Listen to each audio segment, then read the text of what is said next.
Hello everyone, my name is Chetna Sugandhi. Welcome back to our channel tax Gyani. आज हम बात करेंगे जीएसटी रजिस्ट्रेशन प्रोसेस के बारे में. फिलहाल जीएसटी रजिस्ट्रेशन प्रोसेस काफ़ी ज़्यादा टफ हो गया है. स्पेशली जब से ये बायोमेट्रिक ऑथेंटिकेशन आए हैं, स्टेट बाय स्टेट हर एक स्टेट में अभी ये जो है एप्लीकेबल हो चुका है. हर स्टेट में जीएसटी सुविधा केंद्र स्टार्ट हो चुके हैं. सो अगर आप ऑथेंटिकेट जो आधार ऑथेंटिकेशन की ये प्रोसेस है, अगर वो करते हो एंड उसके बाद में आपको एआरएन आ जाता है, तो प्रोसेस क्या होती है. अगर बाय चांस आपने ऑथेंटिकेशन के लिए नो किया एंड उसके बाद में आपका बायोमेट्रिक वेरिफिकेशन के लिए अगर केस चला गया, तो उस प्रोसेस में आपको क्या करना है, ये सारे टॉपिक के ऊपर आज हम डिस्कशन करेंगे. तो चलिए विदाउट वेस्टिंग टाइम स्टार्ट करते हैं आज के वीडियो के लिए. इसी के साथ साथ अगर आप फ्री में accounting, finalisation, income tax return filing, GST return filing, TDS return filing और भी जो टीडीएस में काफ़ी सारे चेंजेस हुए उसके बारे में अगर आप फ्री में सीखना चाहते हो एंड खुद को अपडेटेड रखना चाहते हो, देन हमारे दूसरे चैनल की लिंक हमने डिस्क्रिप्शन में दी है. उस चैनल को भी ज़रूर सब्सक्राइब कर लेना, ताकि आप अपने आप को, अगर आप एक एज अ अकाउंटेंट हो या इन अकाउंटिंग एंड टैक्सेशन के फील्ड में अगर आप कुछ भी काम करते हो, तो आप अपने आप को अपडेटेड रख सकते हो. क्या क्या चेंजेस हो रहे हैं. इनकम टैक्स पूरी तरह से चेंज हो चुका है. जीएसटी में डेली बेसिस पे कुछ ना कुछ चेंजेस होते हैं.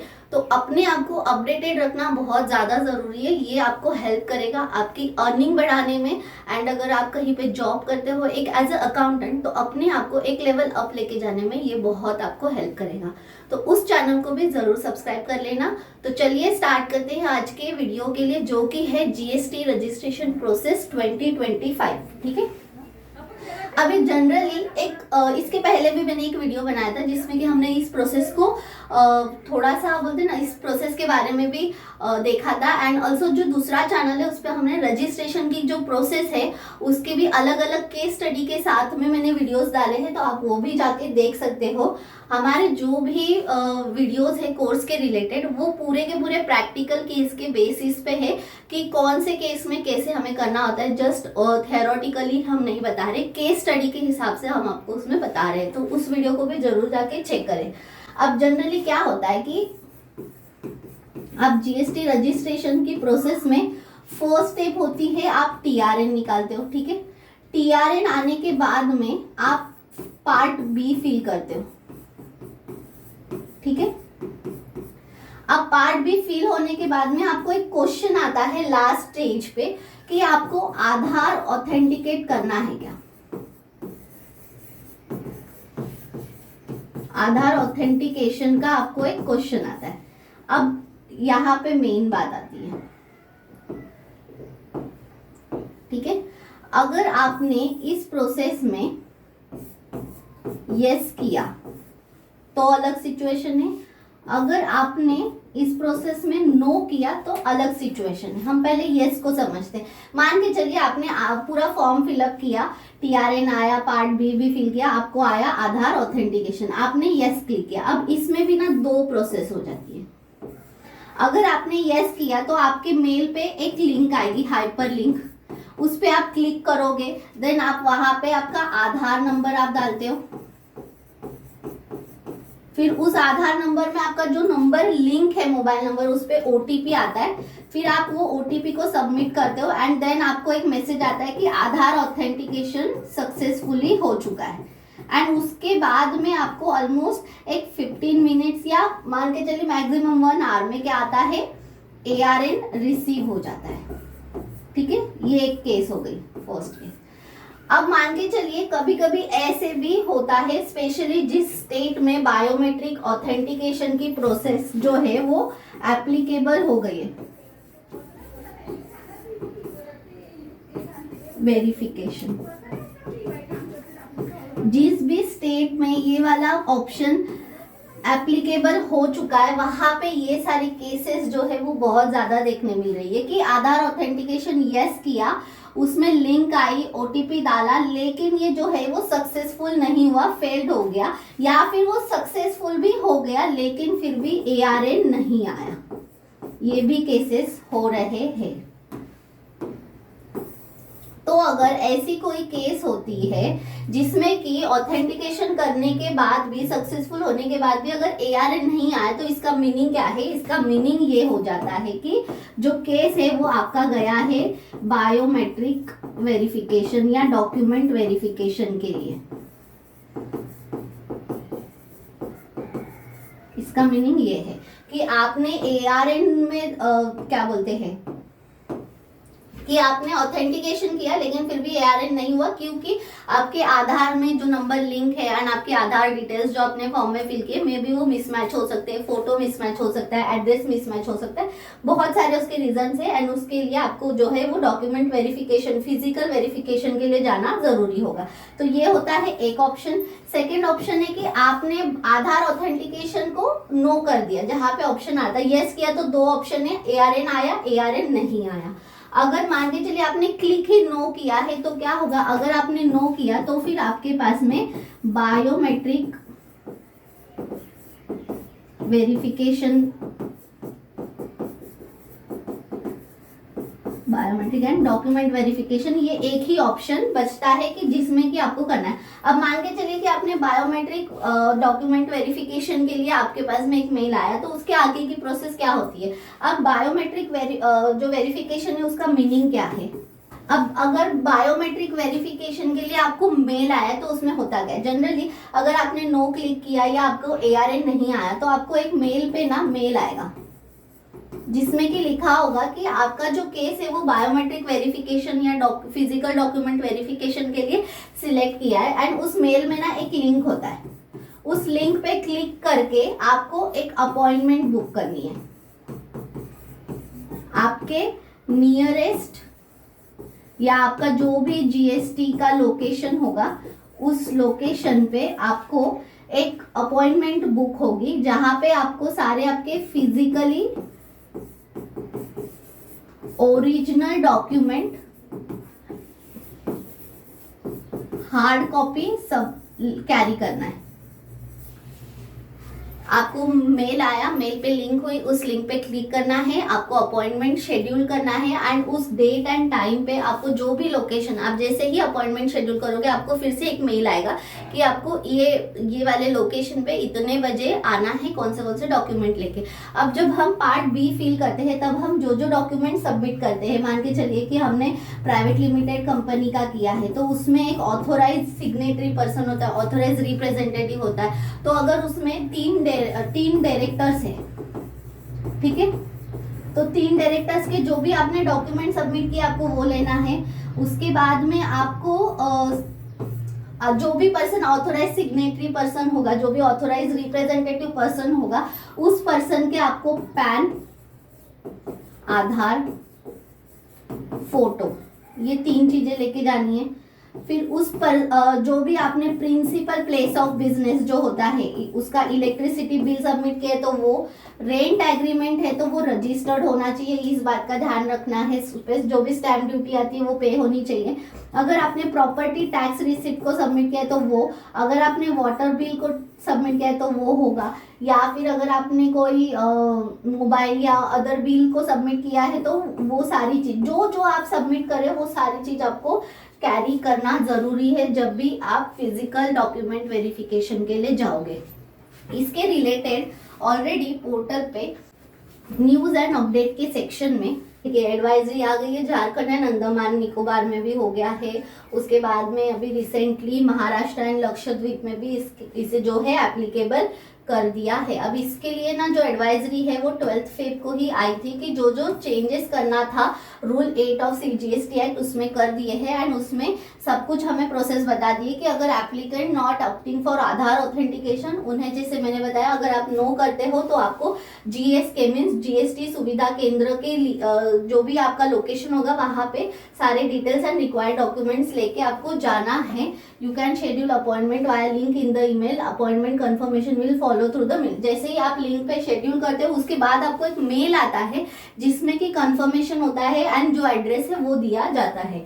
फिर visit GSCAT schedule time photo capturing document verification, आप वहां जाओगे, देन वहां पे आपका सारा डॉक्यूमेंट वेरिफिकेशन होगा। अगर वो सक्सेसफुली हो जाता है देन उसके आगे हमें ARN आता है। देन ARN आने के बाद में जो हमारी आगे की प्रोसेस होती है, तो वो प्रोसेस क्या होती है हमारी, मान के चलिए कि आप बायोमेट्रिक वेरिफिकेशन के लिए गए, वहां पे 2 ऑप्शन है, अगर आपका वो सक्सेसफुली हो गया और एक हुआ नॉट अप्रूव्ड या जो भी है वो फेल्ड हो गया, ठीक है।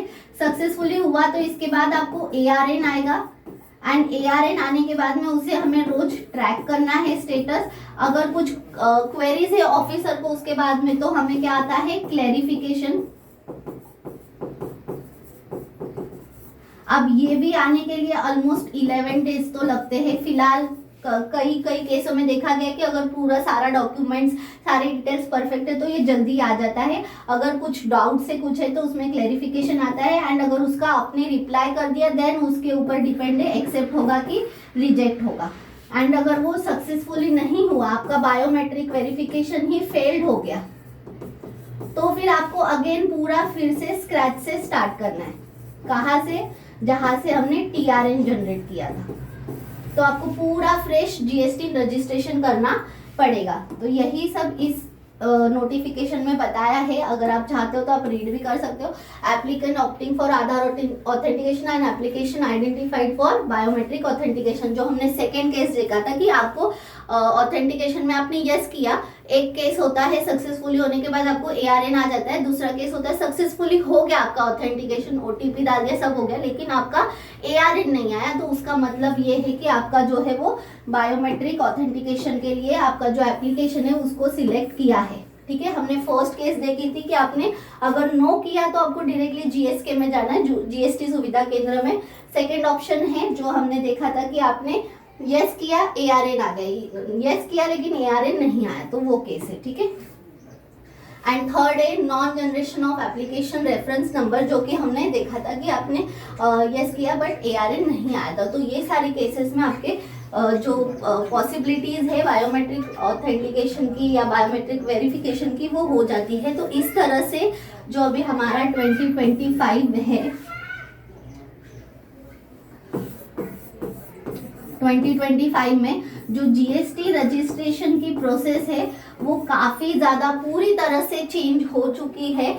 फॉर्म में डिटेल्स भरने का जो सिस्टम है, जो डिटेल्स जाती है वो ऑलमोस्ट सेम ही है, लेकिन इसे थोड़ा सा अलग तरह से रूट किया है। पहले क्या था, आपने TRN निकाला, TRN से आपका पार्ट B जाएगा आगे, उसके बाद में आपने आधार ऑथेंटिकेशन किया, उसके बाद में आपको ARN आता है, ARN को आप ट्रैक करते हो, उसमें आइदर क्लैरिफिकेशन आएगा या फिर सीधा एक्सेप्ट हो जाएगा। एंड अगर क्लैरिफिकेशन आया तो आप उसको फाइल करते हो, उसका रिप्लाई करते हो, फिर एक्सेप्ट होगा या रिजेक्ट होगा। ये था अभी तक का प्रोसेस।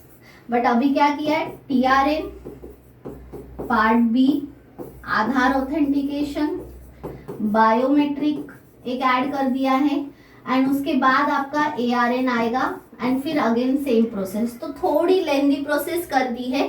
अब ये करने का पर्पस भी सही है कि काफ़ी बार देखा गया है कि GST रजिस्ट्रेशन निकालने के लिए बहुत सारे फेक जो प्लेस ऑफ बिजनेस है वो यूज़ होते हैं एंड इसे डे बाय डे और ज़्यादा स्ट्रिक्ट किया जा रहा है। ये पर्पस है, थोड़ा लेंदी हो गया। बस इसमें एक है कि अगर ये सारी प्रोसेस थोड़ी जल्द हो तो ज़्यादा बेटर होगा टैक्स पेयर्स के लिए भी एंड प्रोफेशनल्स के लिए, क्योंकि ARN आने के बाद में ऑलमोस्ट 11 to 15 डेज लग जाते हैं उस ARN के ऊपर कुछ भी एक्शन लेने के लिए। समझ में ही नहीं आता है कि वो क्लैरिफिकेशन आया है कि नहीं आया एंड फिर अचानक से पता चलता है अरे क्लैरिफिकेशन आया, फिर क्लैरिफिकेशन को फाइल करने के बाद में फिर पता चलता है अरे रिजेक्ट हो गया। तो ये सारी प्रोसेस पे अगर और ज़्यादा फास्ट काम होगा तो और अच्छे से जो GST है वो थोड़ा स्मूथ होगा, ऐसा मुझे लगता है, ये मेरा ओपिनियन है। सो इस तरह से जो GST रजिस्ट्रेशन की प्रोसेस है वो चेंज हो गई है। ऑलमोस्ट मिनिमम से मिनिमम आप पकड़ के चलिए, काफ़ी सारे लोग ऐसे हैं जो बोलते हैं कि अरे 8 दिन में निकल जाता है, लेकिन नहीं होता है, बहुत ज़्यादा डिले होते हैं। कौन से केसेस में आपको 8 दिन में आएगा अगर आपके सारे डॉक्यूमेंट्स एकदम परफेक्ट है।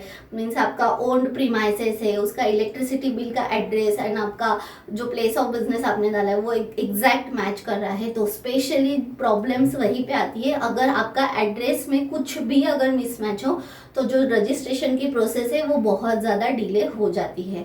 एंड अगर LLP प्राइवेट लिमिटेड कंपनी है तो जो भी डायरेक्टर्स पार्टनर्स डालते हो और जो भी पर्सन को ऑथोराइज करते हो उनके भी डिटेल्स को प्रॉपर तरीके से मैच करना ज़रूरी है। अगर आपका पुराना नंबर कैंसिल हो चुका है या सस्पेंड हुआ है या सरेंडर किया है तो उसकी वजह से भी अगर आप अभी नया रजिस्ट्रेशन कर रहे हो तो प्रॉब्लम्स आती है। पहले आपकी प्रोप्राइटरी थी, अभी आप प्राइवेट लिमिटेड कर रहे हो, तो अगर सेम पर्सन है, सेम पैन है, अगर एक कोई भी एक पार्टनर या डायरेक्टर तो भी क्वेरीज आती है आपने उस रिटर्न का फॉर्म 10 क्यों नहीं किया। तो ऐसे मल्टीपल रीजंस होते हैं जीएसटी रजिस्ट्रेशन में डिले होने के, लेकिन कई बार टैक्स पेयर्स जो क्लाइंट्स होते हैं वो ये सारी चीज़ें नहीं समझते।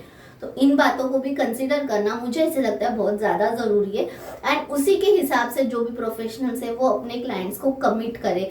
ये नहीं कि अरे 1 दिन में हो जाएगा, 3 दिन में हो जाएगा, ऐसा रॉन्ग कमिट करके भी वो प्रॉब्लम्स आगे फिर बहुत ज़्यादा बढ़ जाती है, फेस करना पड़ता है। सो बेटर है कि हाँ 11 से 15 दिन लगता है, 20 दिन लगता है, ये एक्चुअली हम 1 दिन में कर सकते हैं, लेकिन उसके आगे की प्रोसेस प्रोफेशनल्स के हाथ में नहीं होती है। इस बात को भी टैक्स पेयर ने समझना बहुत ज़्यादा ज़रूरी है। आई होप कि आपको ये इन्फॉर्मेशन अच्छी लगी होगी, आपके काम की होगी। एंड अगर फिर भी आपको कुछ भी क्वेरीज है देन आप हमें कमेंट करके पूछिए, हम उसका आंसर करने की पूरी कोशिश करेंगे। काफ़ी सारे कमेंट्स ऐसे होते हैं जिसका कि आंसर करना इन रिटर्न पॉसिबल नहीं होता है। एंड फिर बाद में जो कमेंट्स करते हैं वो हमें ये भी बोलते हैं कि अरे आप सिर्फ वीडियो बना रहे हो, कमेंट का आंसर करना आपका काम नहीं है क्या। बट ये आपको भी समझना होगा कि अगर आप कमेंट में कुछ क्वेश्चंस कर रहे हो, कई बार ऐसा होता है कि उसको लिख के एक्सप्लेन करना बहुत टफ होता है। एंड इसी के लिए हमने हमारा मेल आईडी या फिर हमने हमारे जो नंबर है, वेबसाइट हो गया, ये हर एक जगह पे क्लियरली दिया है। आप उसके थ्रू हमारे पास में रीच करिए, हम पूरी कोशिश करेंगे उसका आपको आंसर करने की। सो आई होप कि ये वीडियो आपको अच्छी लगी होगी। एंड अगर आप फ्री में सीखना चाहते हो अकाउंटिंग, GST, TDS तो हमारे दूसरे चैनल को भी ज़रूर सब्सक्राइब कर लेना। टिल देन थैंक यू, नमस्ते।